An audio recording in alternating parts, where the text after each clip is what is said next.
समस्त को praise the Lord एवं नमस्कार जनाए आज रोचक शिक्षा उपरे आज जो आलोचना रही अछि ताहा द्वितीय विवरणी रु आमे चिंता करिबा आ एही समस्त विषय पाई आपण माने आशा करे प्रस्तुत अछंती।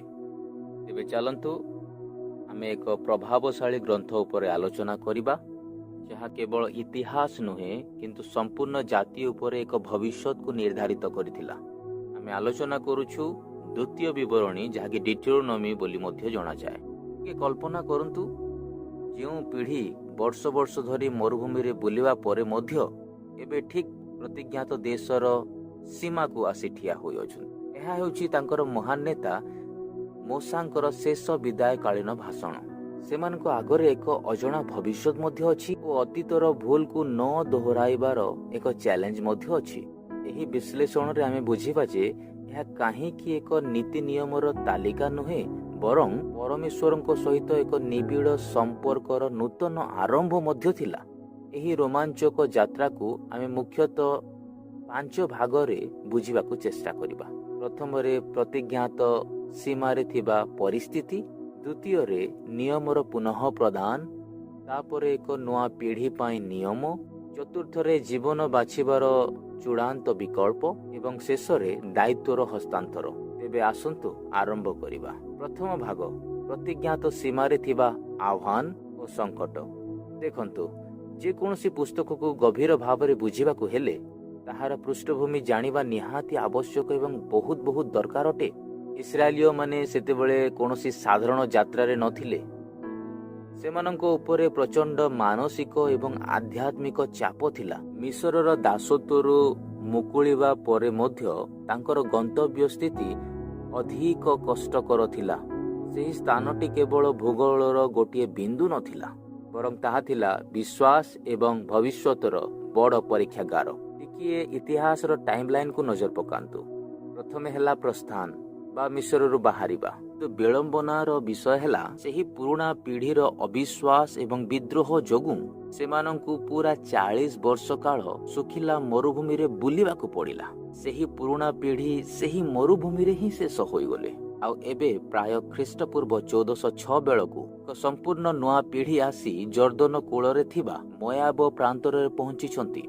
एही नया पीढ़ीटी एबे संपूर्ण किणान देश रे पाद माड़िबाकू संपूर्ण प्रस्तुत अछंती। जदि आमे टिके पछकु फेरे गणना पुस्तक नंबर्स सहित एहार तुलना करिबा तेबे फरकटा स्पष्ट बारी होइजिबो। गणना पुस्तक मुख्यतः सेही मरुभूमिर कष्टकर यात्रा, विद्रोह एवं पुराना पीढ़ीर विफलतार कारण विषय जणाए।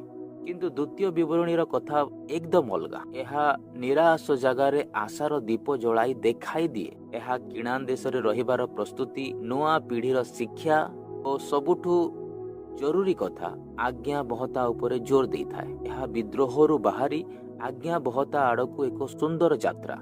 आमर द्वितीय भाग हेउची नियमर द्वितीय प्रदान। एही नामटी को नेई लोकंको मनरे अनेक समय किछि द्वंद्व उपजि थाए। अनेके भावंती अच्छा कोन पूर्व नियम बातिल होई गला कि एहा कोन संपूर्ण पूरा आईन ना आदो नुहे। आसंतु एही भ्रांत धारणा को दूर करिबा ओ एहार प्रकृत अर्थ को बुझिबा। आसंतु गोटिए बहुत मौलिक प्रश्न रु आरंभ करिबा। आउ ए प्रश्न केवल इतिहास रो नुहे बरं आम समस्तंक पाए। गोटिए पीढ़ी निजर सबुठु मूल्यवान शिक्षा, निजर परिचय आउ निजर भूल ई समस्त परवर्ती पीढ़ी पाखकु किपरि पहुंचाए जानती। एही गभीर प्रश्न भितरे ही द्वितीय विवरणी बहिर पूरा सारांश लुचि रही अछि। एही जो इंग्राजी नाम आमे देखो डिट्रोनॉमी, एहा प्रकृत रे ग्रीक मूल शब्द रु आसी अछि।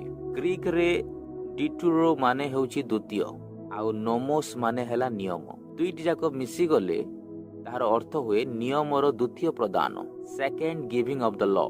एही शब्दटी मूल सेप्टुअजिंट रो निया जाई अछि। थरे एही अर्थ बुझी गले पुस्तकर मूल लक्ष्य बा सिद्धांत को सहजरे बुझी होई जाए। किंतु मने रखंतु यह कोनोसी नुआ नियम नुहे।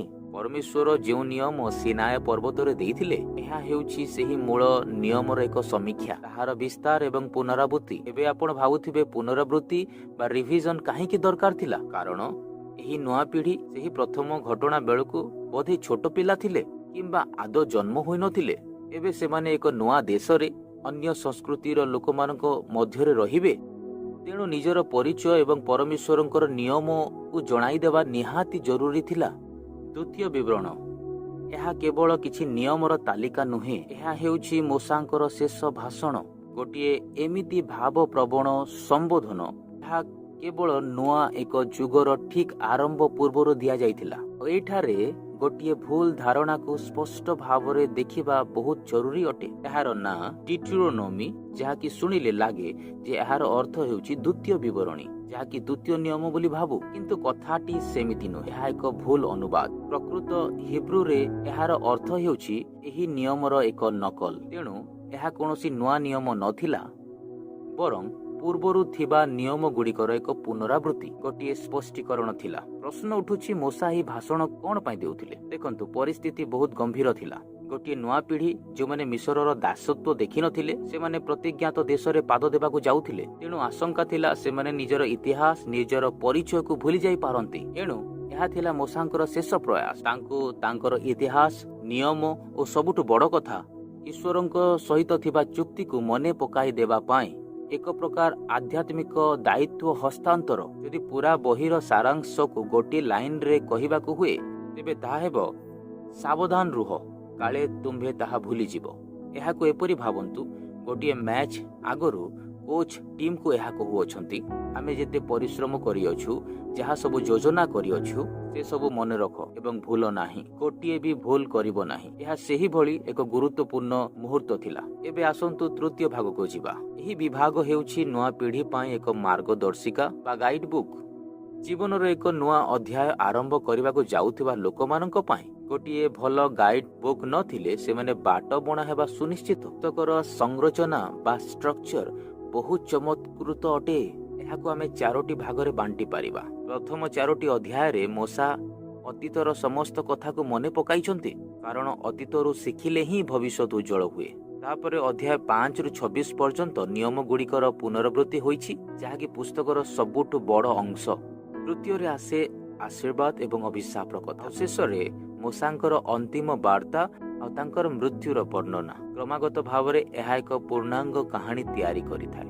ଆଚ୍ଛା, ଆପଣ ଜାଣନ୍ତି କି ଏହି ସଂଖ୍ୟା 5ର ଗୁରୁତ୍ୱତା କ'ଣ ରହିଅଛି? ଏହା ହେଉଛି ବାଇବେଲର ପ୍ରଥମ 5ଟି ପୁସ୍ତକ ବା ପେଣ୍ଟାଟ୍ୟୁକ୍ ବୋଲି ଜଣାଯାଏ, ମାନେ ପଞ୍ଚମ ତଥା ଶେଷ ପୁସ୍ତକ। ଆଦି ପୁସ୍ତକରେ ମନୁଷ୍ୟର ପତନ, ପ୍ରସ୍ଥାନର ଉଦ୍ଧାର, ଲେବିୟରେ ଉପାସନା ଓ ଗଣନାରେ ସେବା ଦେଖିବାକୁ ମିଳେ। କିନ୍ତୁ ଏହି ପଞ୍ଚମ ପୁସ୍ତକଟି ପୂରାପୂରି କେବଳ ଗୋଟିଏ କଥା ଉପରେ ପ୍ରସ୍ତୁତ, ଆଜ୍ଞାବହତା ଶିଖିବା। ବିନା ଆଜ୍ଞାବହତାରେ ପୂର୍ବର ସମସ୍ତ ପ୍ରସ୍ତୁତି ଅସମ୍ପୂର୍ଣ୍ଣ ବା ଅସଫଳ ହୋଇଯିବ ନାହିଁ କି? ଏବେ ଆସନ୍ତୁ ସବୁଠାରୁ ଗୁରୁତ୍ୱପୂର୍ଣ୍ଣ ଅଂଶକୁ ଯିବା। ଏହାକୁ ସେମା ବୋଲି କୁହାଯାଏ, ଯାହା ସମ୍ପୂର୍ଣ୍ଣ ଜିହୁଦୀ ବିଶ୍ୱାସର ହୃଦୟ।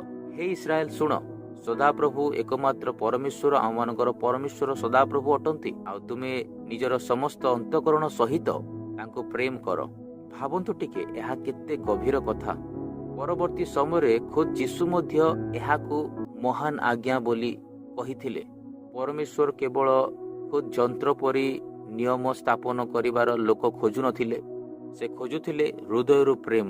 ଅଧ୍ୟାୟ 5ରୁ 26 ପର୍ଯ୍ୟନ୍ତ ଯଦି ଆମେ ସଂକ୍ଷେପରେ ଦେଖିବା, ତେବେ ଏହା ଆମର ଜୀବନର ପ୍ରତ୍ୟେକ କ୍ଷେତ୍ରକୁ ଛୁଇଁଥାଏ। ଏଥିରେ କେବଳ ପରମେଶ୍ୱରଙ୍କର ଉପାସନା ବା ପ୍ରତିମା ପୂଜାରୁ ଦୂରେଇ ରହିବା ଆଧ୍ୟାତ୍ମିକ ନିୟମ ନାହିଁ, ବରଂ ପିତାମାତାଙ୍କୁ ସମ୍ମାନ ଦେବା, ଗରିବମାନଙ୍କର ଯତ୍ନ ନେବା ଭଳି ବରଂ ସାମାଜିକ ନିୟମ ମଧ୍ୟ ସ୍ଥାପିତ କରାଯାଇଅଛି। ଏପରିକି ଦେଶ ପାଇଁ ନ୍ୟାୟ ବ୍ୟବସ୍ଥା, ଯୁଦ୍ଧ ନୀତି ବିଷୟରେ ମଧ୍ୟ କୁହାଯାଇଅଛି। ସବୁଠୁ ବଡ଼ ଶିକ୍ଷା ହେଲା ନିଜର ଧନ ସମ୍ପତ୍ତିକୁ ନେଇ ଅହଙ୍କାର ନ କରିବା ଏବଂ ମନେ ରଖିବା ଯେ ସେହି ଜୀବନ୍ତ ପରମେଶ୍ୱର ହିଁ ଆମମାନଙ୍କୁ ଏହି ସମ୍ବଳକୁ ଉପାର୍ଜନ କରିବା ପାଇଁ କ୍ଷମତା ଦେଇଅଛନ୍ତି। ବର୍ତ୍ତମାନ ଚତୁର୍ଥ ଭାଗ, ଚୂଡ଼ାନ୍ତ ବିକଳ୍ପ। ଯେକୌଣସି ସମ୍ପର୍କରେ ଜବରଦସ୍ତି ନଥାଏ, ସ୍ୱାଧୀନତା ଥାଏ। ଅଧ୍ୟାୟ 27ରୁ 30ରେ ଇସ୍ରାଏଲୀୟମାନଙ୍କ ଆଗରେ ଏକ ସ୍ପଷ୍ଟ ଏବଂ କଠୋର ବିକଳ୍ପ ରଖାଗଲା। ପରମେଶ୍ୱର କେବେ ମଧ୍ୟ ସେମାନଙ୍କୁ ଦାସ ଭାବରେ ରଖିବାକୁ ଚାହୁଁନଥିଲେ, ବରଂ ନିଜ ଇଚ୍ଛାରେ ସେମାନଙ୍କୁ ଏକ ଘନିଷ୍ଠ ସମ୍ପର୍କକୁ ସ୍ଥାପନ କରିବାର ଆହ୍ୱାନ ଦେଇଥିଲେ। ଦେଖନ୍ତୁ, 2ଟି ପଥ ଏକଦମ ସ୍ପଷ୍ଟ ଥିଲା। ଗୋଟିଏ ପଟେ ଆଜ୍ଞାବହତା, ଯାହାକି ଦେଶରେ ସମୃଦ୍ଧି, ଶତ୍ରୁଙ୍କ ଉପରେ ବିଜୟ, ସୁରକ୍ଷା ଏବଂ ପରମେଶ୍ୱରଙ୍କର ଅନୁଗ୍ରହ ଆଣିଦେବ।